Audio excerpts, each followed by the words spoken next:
જે ભાંગે ભવ ભવની પીડ, આપે સંતાપી આત્માને શીતળ નીર, ઠારે કકડતી આતરડી અને સ્મિત થકી ફેલાવે જીવનમાં આમી. એ કોણ? એ જ તો છે હરિગુરુ, જેની સેવાથી જીવન આનંદ મંગળ થઈ જાય. આજે આપણે આવા જ હરિગુરુ સંતના સ્થાને જઈએ, જ્યાં દર્શન આપે છે દીન દયાલા જોગી જલિયાણ જલારામ બાપા.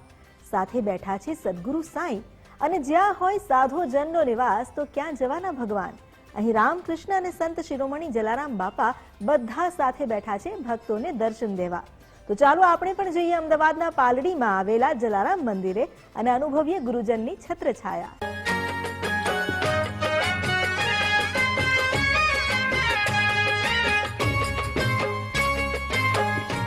દોડતું ભાગતું મહાનગર અમદાવાદ, જ્યાં પૂર્વ અને પશ્ચિમની મધ્યે પાલડી વિસ્તારમાં આવેલું છે જલારામ બાપાનું મંદિર. પ્રવેશ દ્વારથી જ દેખાય છે સાધુ સંતો સાથે ભૂખ્યાની આતરડી ઠારતી જલાબાપાની પ્રોફેલી વિશાળ છબી. 2 માળના આ મંદિરમાં પહેલા માળે પ્રવેશતા જ તમને દર્શન થશે ભગત શિરોમણી જલારામના આરાધ્ય શ્રીરામના. મધ્ય ગર્ભગૃહમાં રામ લક્ષ્મણ જાનકી સ્થાપિત છે, તો બાજુમાં વિરાજમાન છે સદગુરુ સાંઈ, અને બીજી તરફ મીઠા સ્મિત સાથે ભક્તોને આશીષ આપતા દેખાય છે જલારામ બાપા.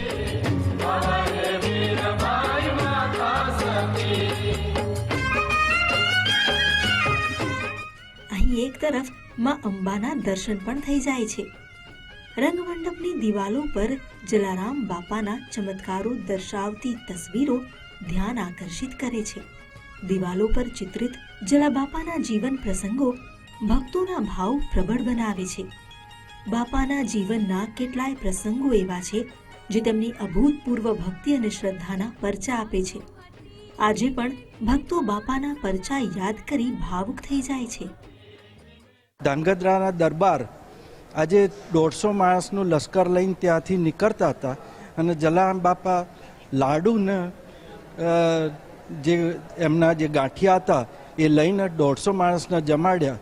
ધાંગધ્રાના દરબાર એટલા ખુશ થઈ ગયા કે આવા સંત આ સમયમાં આવું સામયું કરે અને આ રીતે એમને ભોજન આપ્યું. એમણે કહ્યું કે તમે શું જોઈએ એમ, તમે આટલી અમારી સેવા કરી, શું માગશો એમ. મારે કંઈ જોઈતું નથી, તમે કહો 10 ગામ લખી આપું એમ. મારા આંખમાંથી હું બોલીને વાંચતા વાંચતા આંખમાંથી આંસુ નીકળી ગયા એમ કે શું આવું ચરિત્ર એમ. આપણે કલ્પના ના કરી શકીએ કે આવી એક વિભૂતિ આપણા દેશમાં આખો ડંકો વાગી ગયો પરદેશમાં. અને જે એમણે જે માગ્યું તો શું માગ્યું કે ઘંટીના પથરા 2 મોટા મોકલજો સરસ, અને મારી જે દળવાની જે સ્પીડ છે એ વધી જાય અને હું બધાને બરાબર સેવા આપી શકું એમ. કોઈ મારા ગામ ગરસ, મારો ઠાકર જ ગામ ગરસ છે એમ.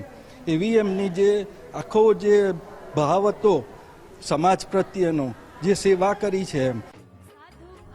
મંદિરની સ્થાપનાને તો અંદાજે 3 દાયકા જેટલો સમય માંડ વીત્યો હશે, પણ મંદિર પ્રત્યેની આસ્થાનો જુવાળ સતત વધી રહ્યો છે.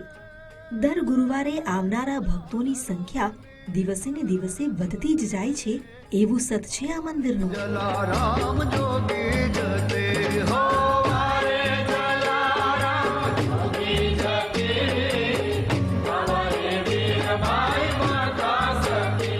હું 19 વર્ષથી અહીંયા જલારામ બાપાના દર્શન કરવા આવું છું દર ગુરુવારે. અને એનું એક સચ છે કે જ્યારે મારી ભાણીના લગ્ન થવાના હતા ત્યારે કોકે કીધું કે તમે બીજી જગ્યાએ દર્શન કરવા જાઓ છો તો જલારામ બાપાના દર્શન કરશો તો બહુ સરસ લગ્ન પ્રસંગ પતી જશે. તો એ ગુરુવારથી માંડીને અત્યાર સુધીના કોઈ ગુરુવારમાં હું ચૂક્યો નથી. કદાચ મારે બહારગામ જવાનું થાય 2 દિવસ માટે તો મંગળ કે બુધવારે આવીને હું દર્શન કરી જાઉં છું. અમને લગભગ છેલ્લા 4 થી 5 વર્ષથી અમે અહીંયા ચાલતા આવીએ છીએ દર્શન કરવા માટે. અમને જલારામ બાપા પ્રત્યે ખૂબ જ શ્રદ્ધા છે. 1997ની સાલમાં મંદિરની સ્થાપના થઈ ત્યારથી અવિરત લોકો આસ્થા સાથે મંદિરમાં આવે છે. સવારે અમારે ત્યાં ખાસ ખીચડી પ્રસાદ અને લોકોએ જે માનતા રાખી હોય એ બાબતે આખા ગુજરાતમાંથી, અમદાવાદમાંથી, બધેથી લોકો આવે છે અને ખૂબ શ્રદ્ધાથી દર્શન કરે છે.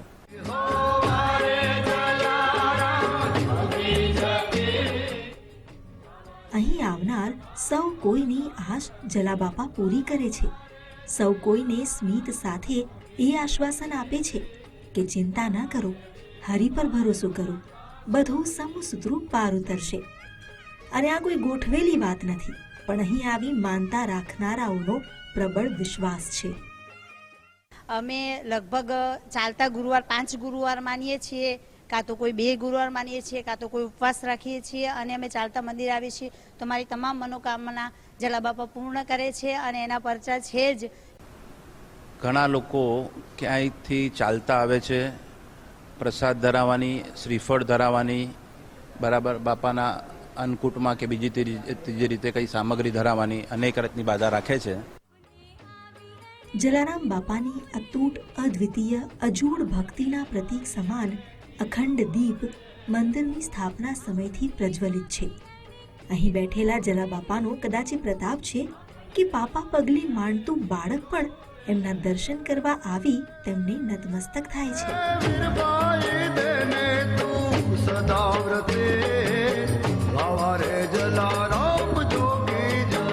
તો હું અહીંયા પહેલી વાર દર્શન કરવા આવી હતી આ મંદિરમાં.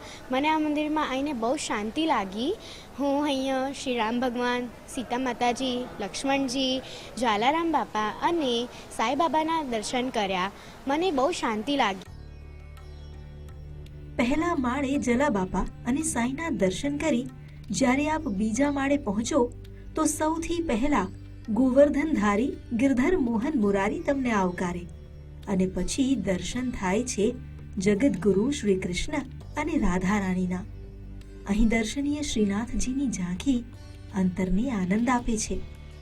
એટલું જ નહીં, અહીં મંદિર પરિસરમાં મનોકામના મહાદેવ પણ વસેલા છે, અને સાથે રામ નામે પથ્થર તરે એ શ્રદ્ધાનો પુરાવો પણ અહીં મંદિર પરિસરમાં જોવા મળે છે. ભગત શિરોમણી, સદાવ્રતના પ્રણેતા જોગી જલારામની જગ્યા હોય એટલે રામ રોટી પણ હોવાની. નિત્ય સવારે સાંજે અહીં રામ રોટી મળે છે. એટલું જ નહીં, ગરીબો માટે દર ગુરુવારે લોટ ચોખા ઘઉંનું વિતરણ કરાય છે. ભક્તોની શ્રદ્ધા તેમને અહીં ખેંચી લાવે છે. સવાર, બપોર, સાંજ ભક્તોની અવરજવર લાગેલી જ હોય છે. એ સિવાય જલારામ જયંતીએ પણ અહીં વિશેષ આયોજન કરાય છે. જન્મ જયંતિના પ્રસંગમાં અમારે ત્યાં ભવ્ય અન્નકૂટનું આયોજન હોય છે.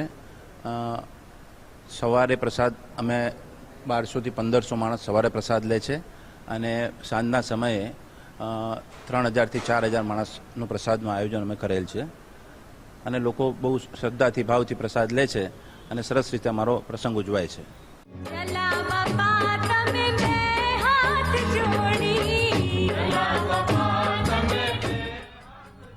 પાલડીનું જલારામ બાપાનું મંદિર ભક્ત શિરોમણીના સતને ઉજાગર કરતું સ્થાન બની રહ્યું છે. તેમના જીવન પ્રસંગો અને એક ભક્તે કરેલા ચમત્કારોની ઝાંખી કરી મન અભિભૂત થઈ જાય છે. સૂર્ય સમાન તેજ અને ચંદ્ર સમાન શીતળતા મળે છે જલારામ બાપાના દર્શનથી.